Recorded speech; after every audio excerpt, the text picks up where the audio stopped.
അപ്പോൾ യേശു വരുന്ന സമയത്ത് യഹൂദജനം അക്ഷരാർത്ഥത്തിൽ അടിമത്വത്തിലായിരുന്നു. എന്താ ഈ അടിമത്വം എന്ന് ചോദിച്ചു കഴിഞ്ഞാൽ പെട്ടെന്ന് നമുക്ക് ഈ അടിമത്വത്തിൻ്റെ ഇൻറ്റൻസിറ്റി എന്താണെന്ന് മനസ്സിലാകത്തില്ല, അതിൻ്റെ തീവ്രത എന്താണെന്ന് മനസ്സിലാകത്തില്ല. അപ്പോൾ ഞാനത് ജസ്റ്റ് ഒന്ന് എക്സ്പ്ലെയിൻ ചെയ്യുമ്പോൾ അതിൻ്റെ തീവ്രത മനസ്സിലാവും. ഇപ്പോൾ യഹൂദൻ്റെ ന്യായപ്രമാണം അനുസരിച്ച് 10 കൽപ്പനകളാണ് പ്രാധാന്യമുള്ള അതിനകത്തുള്ള കാര്യം എന്ന് പറയുന്നത്. 10 കൽപ്പനകൾ അത് നമുക്കറിയാമല്ലോ. ഓക്കെ, ഈ 10 കൽപ്പനകളുടെ ലംഘനം പലപ്പോഴും പലരും ചെയ്യും, ഇല്ലേ? കള്ളം പറയും, ചില കാര്യങ്ങൾ അവർ മോഹിക്കും, വ്യഭിചാരം ചെയ്യും. സോ ഇങ്ങനെയുള്ള കുറ്റങ്ങൾ വരുമ്പോൾ അതിനെയാണ് അവർ പാപമെന്ന് വിളിച്ചിരുന്നത്. ഈ കൽപ്പനകളുടെ ലംഘനമാണ് പാപം. അപ്പോൾ ഈ കൽപ്പന ലംഘിച്ചു കഴിഞ്ഞാൽ മോശയുടെ ന്യായപ്രമാണം പറയുന്ന പ്രായശ്ചിത്തം ചെയ്യണം. അതിനാണ് ദേവാലയവും പുരോഹിതന്മാരും. എന്താണ് പ്രായശ്ചിത്തം? ചെയ്യുന്ന പാപത്തിൻ്റെ ഇൻറ്റൻസിറ്റിയും അവരുടെ സാമ്പത്തിക ഭദ്രതയും നോക്കിയിട്ട് കുറുപ്രാവിനെയോ ആട്ടുകൊറ്റനെയോ അല്ലെങ്കിൽ കാളക്കിടാവിനെയോ യാഗമായിട്ട് ദേവാലയത്തിൽ കൊണ്ടുപോയി കൊടുക്കണം. ഇതാണ് പ്രായശ്ചിത്തം. അപ്പോൾ ഞാനൊരു പാപം ചെയ്തു എന്നിരിക്കട്ടെ, അല്ലെങ്കിൽ ഞാൻ ന്യായപ്രമാണത്തിൻ്റെ ഒരു തെറ്റ് ഞാൻ ചെയ്തു, വ്യഭിചാരം ചെയ്യാൻ പോയെന്നിരിക്കട്ടെ. അപ്പോൾ ന്യായപ്രമാണത്തിൻ്റെ പറയുന്ന പ്രായശ്ചിത്തം എന്ന് പറയുന്ന ഒരു കുറുപ്രാവിനെ കൊടുക്കണമെന്നിരിക്കട്ടെ. എൻ്റെ സർക്കംസ്റ്റാൻസ് വെച്ചിട്ട് കുറുപ്രാവിനെ കൊടുക്കണം. അപ്പോൾ ഞാൻ അടുത്ത ഞായറാഴ്ച പള്ളിയിൽ പോകുമ്പോൾ അല്ലെങ്കിൽ ദേവാലയത്തിൽ പോകുമ്പോൾ എന്നും കൊണ്ടുപോകണം, ഒരു പ്രാവിനെയും കൊണ്ടുപോകണം. അപ്പോൾ ഇത് ആരെ കൊടുക്കണം? പുരോഹിതൻ്റെ കൊടുക്കണം. ഓക്കെ, ഒരു പ്രാവിനെ പിടിക്കണമെന്നുണ്ടെങ്കിൽ എളുപ്പമാണോ?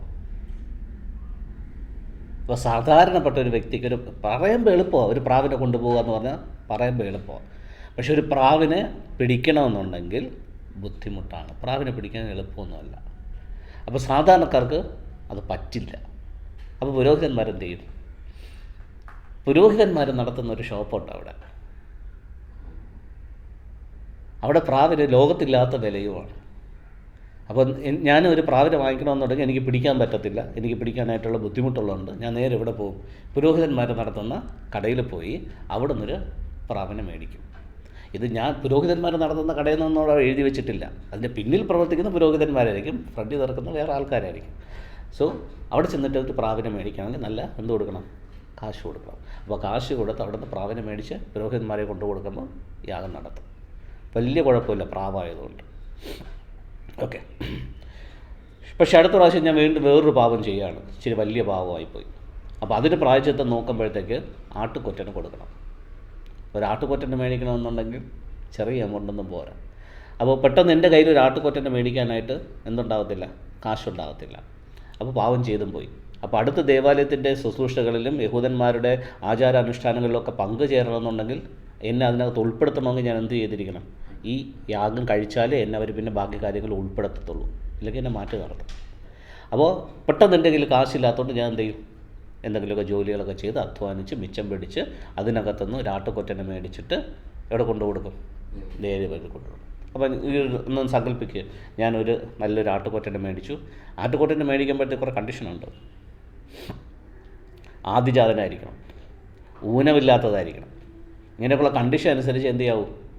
മേടിക്കാവൂ, കൊണ്ടു കൊടുക്കാവൂ. അല്ലാതെ തന്നെ അവർ അക്സെപ്റ്റ് ചെയ്യത്തില്ല. അതിൻ്റെ ശരീരത്തിനകത്ത് വേറെ പുഴുക്കുത്തോ അങ്ങനെയുള്ള പ്രശ്നങ്ങളൊന്നും പാടില്ല, ക്ലീൻ ആയിരിക്കണം. അപ്പോൾ ഞാനൊരു അങ്ങനെയുള്ള ആട്ടുകുട്ടനെ നോക്കി ഞാനൊരു 10,000 രൂപയ്ക്ക് ഒരു ആട്ടുകുട്ടനെ മേടിച്ചൊന്ന് ഇരിക്കട്ടെ, അസ്യൂം ചെയ്യും 10,000 രൂപയ്ക്ക് ഞാൻ മേടിച്ചു. അങ്ങനെ മേടിച്ച് എങ്ങനെ ഈ 10,000 രൂപ ഞാൻ ഉണ്ടാക്കിയേ? വളരെ കഷ്ടപ്പെട്ട് അധ്വാനിച്ച് ഉണ്ടാക്കിയ കാശിന് മേടിച്ചിട്ട് ഞാൻ അവിടെ കൊണ്ട് ചെല്ലുമ്പോൾ പുരോഹിതന്മാർ ആദ്യം ഇതിനെ എന്ത് ചെയ്യും? എക്സാമിൻ ചെയ്യും, പരിശോധിക്കും. എല്ലാ ചെവിയൊക്കെ പൊക്കി നോക്കി, കാലൊക്കെ നോക്കിയിട്ട് അതിനകത്ത് ഡാമേജോ അല്ലെങ്കിൽ വേറെ പുഴുക്കുത്തോ അങ്ങനെ വേറെ പ്രശ്നങ്ങളൊന്നും ഇല്ലാന്ന് നോക്കിക്കഴിഞ്ഞിട്ട് എവിടെയെങ്കിലും ഒരു പൊട്ടോ കുത്തോ ഇരിക്കുകയാണെന്നുണ്ടെങ്കിൽ ഉടൻ പറയും ഇതിന് ഊനമുണ്ട്, ഈനെ യാഗം കഴിക്കാൻ പറ്റില്ല. അപ്പോൾ പുരോഹിതന്മാർ പറ്റില്ല എന്ന് പറഞ്ഞാൽ പറ്റില്ല അതാണ്. അപ്പോൾ പുരോഹിതന്മാർ പറയും നീ ഒരു കാര്യം ചെയ്യും, എന്തായാലും യാഗം കഴിക്കാൻ വന്നതല്ലേ, ഇതിനെ കൊണ്ട് ഇതേൻ്റെ ആ കടയിൽ വിറ്റിട്ട് കിട്ടുന്ന കാശ് കൊണ്ടുവന്ന് അടുത്തൊരു ആട്ടുകൊറ്റ ഈ കടയിൽ കിട്ടും, ഇവിടെ നിന്ന് മേടിക്കുക. അപ്പോൾ ഞാൻ 10,000 രൂപയ്ക്ക് മേടിച്ച ഈ ആട്ടുകൊറ്റനെ പുരോഹിതൻ പറയുന്ന ആ കടയിൽ കൊണ്ട് വിൽക്കാൻ നോക്കിയപ്പോൾ എത്ര രൂപ കിട്ടും? ഒരു 5,000-6,000 രൂപ കിട്ടും. ഓക്കെ, അപ്പോൾ ഓക്കെ പോട്ടെ, എനിക്ക് എന്തായാലും യാഗം കഴിക്കണ്ടേ, ഞാൻ കൊണ്ടതിന് വിറ്റ് 5,000 അല്ലെങ്കിൽ 10,000-ത്തിനകത്തുനിന്ന് 6,000 രൂപ എനിക്ക് കിട്ടിയെന്നിരിക്കട്ടെ. ഈ 6,000 രൂപയും കൊണ്ടൊന്ന് ഈ കടയിൽ അടുത്ത ഊനമില്ലാത്ത ആടിനെ വാങ്ങിക്കണ്ടേ? ഇവിടെ കിടക്കുന്നതെല്ലാം ആ ഊനമില്ലാത്ത ആടാണ്, വിൽക്കാൻ വേണ്ടി യാഗത്തിന് വേണ്ടി ഇട്ടേക്കുന്നതാണ്. അപ്പോൾ ഇവിടുന്ന് ആട്ടുകൊറ്റന് മേടിക്കാൻ വേണ്ടി നോക്കുമ്പോഴത്തേക്ക് ഇവിടെ 12,000 രൂപ. എൻ്റെ 6000 രൂപ തികയോ? അപ്പോൾ പിന്നെ ഞാൻ എന്ത് ചെയ്യും? ഈ 6000 രൂപ കൊണ്ട് ഞാൻ തിരിച്ച് വീട്ടിൽ പോയി വീണ്ടും ഞാൻ അധ്വാനിച്ച് വീണ്ടും ഒരു 6000 രൂപ ഉണ്ടാക്കി ഞാൻ വീണ്ടും ഇവിടെ കൊണ്ടുവരണം. ഇവിടെ കൊണ്ടുവന്ന് 12000 രൂപ ഇവിടെ കൊടുത്ത് എന്ത് ചെയ്യും? ഈ അടുത്ത ആടിനെ മേടിച്ച് പുരോഹിതനെ കൊണ്ട് കൊടുക്കണം. അപ്പോൾ യാഗം നടക്കും. ഓക്കെ, ഞാനും ആടിനെ മേടിക്കാൻ പോയ സമയത്ത് ഞാൻ കൊണ്ട് നേരത്തെ കെട്ടിയ ആടില്ലേ, വിറ്റ ആടില്ലേ, അതിനപ്പുറത്തെ വഴി കൂടെ കണ്ടവന്മാർ വീണ്ടും ഇതിനകത്ത് കയറ്റിയിടും. അപ്പോൾ 6000 രൂപയ്ക്ക് മേടിച്ചത് അവർക്ക് എത്ര രൂപയ്ക്ക് വിൽക്കാം? 12000 രൂപയ്ക്ക് വിൽക്കാം. അടുത്ത് ഞാൻ മേടിക്കാൻ വരുന്നത് ചിലപ്പോൾ ഏത് ആട് തന്നെ ആയിരിക്കും? ഞാൻ വിറ്റ ആട് തന്നെ ആയിരിക്കും. അപ്പോൾ ആരിത് വെച്ച് കാശുണ്ടാക്കുന്നുണ്ട്? പുരോഹിതന്മാരും മഹാപുരോഹിതന്മാരും കൊള്ള കാശുണ്ടാക്കുന്നുണ്ട്. ഇപ്പോൾ സംവിധാനം മനസ്സിലായോ? ഇനി ഞാൻ ഇത്രയും കഷ്ടപ്പെട്ട് ആട് മേടിച്ച് കൊടുത്തു, അതോടുകൂടെ ഞാൻ പാപം ചെയ്ത് നിർത്തുമോ? പിന്നെ വീണ്ടും പാപം ചെയ്തു പോകും. മനുഷ്യനായിട്ട് ജനിച്ചിട്ടുണ്ടെങ്കിൽ വീണ്ടും പാപം ചെയ്തു പോകും. അടുത്ത് ഞാൻ പാപം ചെയ്ത് കുറച്ചുകൂടെ വലിയ പാപമാണ്. അത് വെച്ച് നോക്കുമ്പോൾ എനിക്ക് ആരെ കൊടുക്കേണ്ടി വരും? കാളക്കിടാവിനെ കൊടുക്കേണ്ടി വരും. ആട്ടുകൊറ്റൻ്റെ പൈസയിൽ കാള കിട്ടുമോ? ഇല്ല.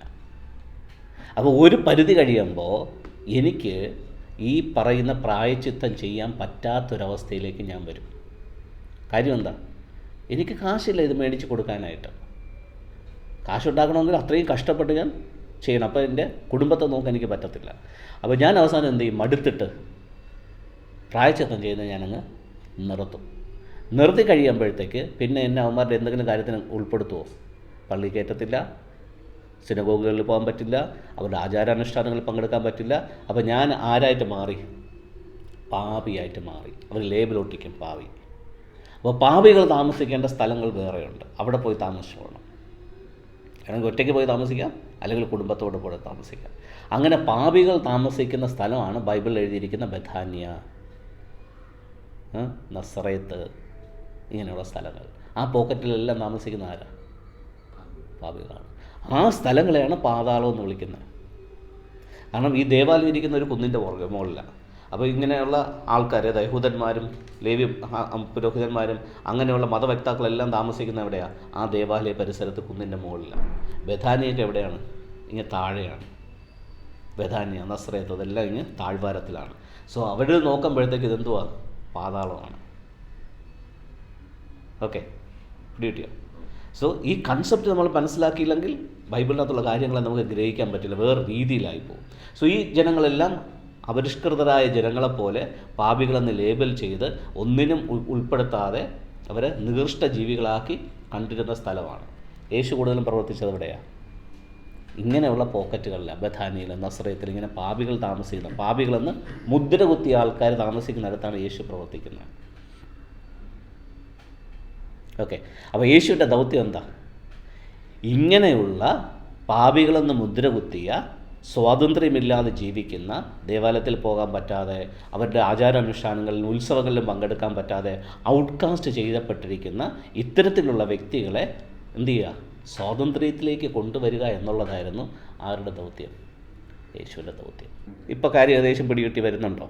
പാതാളത്തിലേക്ക് ഇറങ്ങിയെന്ന് പറയുന്നത് ഇങ്ങനെയുള്ള ജനസമൂഹത്തിനകത്തേക്ക് ഇറങ്ങി. അപ്പം ഞാൻ ഇന്നലെ പറഞ്ഞിരുന്നു 3 ദിവസം എന്ന് പറയുന്നത്, 3 ദിവസം ആണല്ലോ അടക്കപ്പെട്ട് ആ പാതാളത്തിലേക്ക് ഇറങ്ങിയെന്ന് പറയുന്നത്. ആ 3 ദിവസം ഏതിനെയാണ് റെപ്രസെൻറ്റേറ്റ് ചെയ്യുന്നത്? യേശുവിൻ്റെ 3.5 വർഷത്തെ മിനിസ്ട്രിയാണ് അത് റെപ്രസെൻറ്റേറ്റ് ചെയ്യുന്നത്. അപ്പോൾ യേശു ആ ദേവാലയ വ്യവസ്ഥയിലൊക്കെ ആദ്യം ജീവിച്ചത് 30 വയസ്സ് വരെ, അതുമായിട്ട് ബന്ധപ്പെട്ടിട്ട് അവിടെയാണ് ജീവിച്ചത്. പക്ഷെ അവിടെ ആ ഒരു ജീവിത അവസ്ഥയിൽ നിന്ന് യേശു പാതാളത്തിലേക്ക് ഇറങ്ങിയെന്ന് പറയുന്നത് ഇങ്ങനെയുള്ള ജനങ്ങളുടെ ഉദ്ധാരണത്തിന് വേണ്ടി, അവരെ വീണ്ടെടുക്കുന്നതിന് വേണ്ടിയിട്ടാണ് ശരിക്കും യേശു ഈ പാതാളത്തിലേക്ക് ഇറങ്ങിയെന്ന് പറയുന്നത്. അപ്പോൾ പാതാളം ഏതാ? ഇതിനെ പാതാളം എന്ന് പറയും, നരകമെന്നും പറയും, രണ്ടും ഒന്ന് തന്നെയാണ്. അപ്പോൾ യേശു പറഞ്ഞില്ലേ, നീ മര്യാദയ്ക്ക് നടന്നില്ലെങ്കിൽ കണ്ണ് ചൂഴ്ന്ന് കള, ഇല്ലെങ്കിൽ നിന്നെ കൊണ്ടവന്മാരെ നരകത്തിലിടും. ഏത് നരകത്തിൽ? മനസ്സിലായോ? അപ്പോൾ അവരുമായിട്ട് ബന്ധമില്ലാത്ത രീതിയിൽ ഈ ബഥാനിയ, നസറേത്ത് പോലെയുള്ള സ്ഥലങ്ങളിലേക്ക് നിങ്ങളെ മാറ്റിയിടും. അതാണ് നരകം. അതുകൊണ്ട് മര്യാദയ്ക്കൊക്കെ നട, അല്ലെങ്കിൽ നിങ്ങൾക്ക് ഇവിടെ കിടക്കേണ്ടി വരും എന്നുള്ള അർത്ഥത്തിലാണ്. അത് ന്യായപ്രമാണ ലംഘനത്താലാണ് ഇവരെല്ലാം എന്ത് ചെയ്യുന്നത്? ഇങ്ങനെ പാപികളായിട്ട് മുദ്ര കുത്തി ഈ ഒരു അവസ്ഥയിൽ കഴിയുന്നത്. അപ്പോൾ ജീസസിൻ്റെ ആവശ്യം എന്ന് പറയുന്നത്, ഇവന്മാർ ന്യായപ്രമാണ ലംഘനം നടത്തുന്നുണ്ടോ? അതിനേക്കാളും വലിയ ലംഘനമാണ് നടത്തുന്നത്. കോളുണ്ടോ?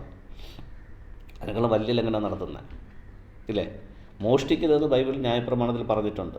ഇവരൊക്കെ കുഞ്ഞു കുഞ്ഞു മോഷണമായിരിക്കും നടത്തുന്നത്. ഇവന്മാർ നടത്തുന്ന മോഷണം, ഈ ആടിൻ്റെ കാര്യം പറഞ്ഞില്ലേ, അവിടെ കൊണ്ട് വിറ്റതിന് അപ്പുറത്തോട് ഇവിടെ കൊണ്ട് കെട്ടി കൊള്ള ലാഭം ഉണ്ടാക്കും. അപ്പോൾ യേശു ചാട്ടവാറെടുത്ത് എന്തിനാ? എന്തിനാ? ഈ കൊള്ളലാഭം ഉണ്ടാക്കുന്ന ഈ വ്യവസ്ഥയാണ്, ഈ ആടിനെയും പ്രാവിനെയും ഇങ്ങനെ വിൽക്കുന്ന ഈ കൊള്ളയാണ് യേശു എന്ത് ചെയ്തത്? ചാട്ടവാറെടുത്ത് അടിച്ച് എല്ലാം തള്ളിയിട്ട് എല്ലാത്തിനെയും പുറത്താക്കുന്നത്. ഇവന്മാർ നടത്തുന്ന ഈ പ്രശ്നങ്ങളാണ്. അവർ ആളെ വെച്ചിട്ടാണ് ചെയ്യുന്നത്. പുരോഹിതന്മാർ ഡയറക്റ്റ് അല്ല നടത്തുന്നത്, പിന്നിൽ പുരോഹിതന്മാരാണ്. ലാഭം പോകുന്ന പുരോഹിതന്മാർക്കാണ്, പക്ഷെ ആളെ വെച്ചാണ് ഈ ബിസിനസ് നടത്തുന്നത്. സോ ഇതിനെയാണ് അവന്മാർ യേശു കർത്താവ് എന്ത് ചെയ്യുന്നത്? ഇല്ലായ്മ ചെയ്യുന്നത്, അടിച്ച് പുറത്താക്കുന്നത്. RC ചർച്ചിൻ്റെ കീഴിൽ പ്രവർത്തിക്കുന്ന ധ്യാന കേന്ദ്രങ്ങളുണ്ട്, ഡിവൈൻ ധ്യാന കേന്ദ്രങ്ങളുണ്ട്, അതുപോലെ മറ്റെന്താ കൃപാസനമുണ്ട്. സോ ഇവിടേക്ക് ആൾക്കാർ പോകുമ്പോഴത്തേക്ക് അവർ ചെയ്യാൻ പറയുന്ന കുറേ കാര്യങ്ങളുണ്ട്. മാഗസീൻ വിൽക്കാൻ പറയും, അവിടെ നിന്ന് കുറേ സാധനങ്ങൾ മേടിക്കാൻ പറയും, എന്നിട്ട് വിതരണം ചെയ്യാൻ പറയും. സോ ഇതെല്ലാം ആൾക്കാരെ കൊണ്ട് ചെയ്യിപ്പിക്കുമ്പോൾ നിങ്ങൾക്ക് എന്തോ കിട്ടുമെന്ന് പറയുന്നത് ഇതിൻ്റെ എക്സ്റ്റൻഷൻ തന്നെയാണ്. ആൾക്കാരെ മുതലെടുക്കുന്ന, ആൾക്കാരെ പറ്റിച്ച് അവരുടെ വിശ്വാസത്തെ ചൂഷണം ചെയ്യുന്ന ഇത്തരം പ്രവണതകൾ അതിൻ്റെ എക്സ്റ്റൻഷനായിട്ടുള്ള കള്ള ബിസിനസ് തന്നെയാണ്. ഓരോ പള്ളിയിലും അവിടെ ചില പള്ളികളിലൊക്കെ ഇത് താരിഫ് എഴുതി വെച്ചിട്ടുണ്ട്.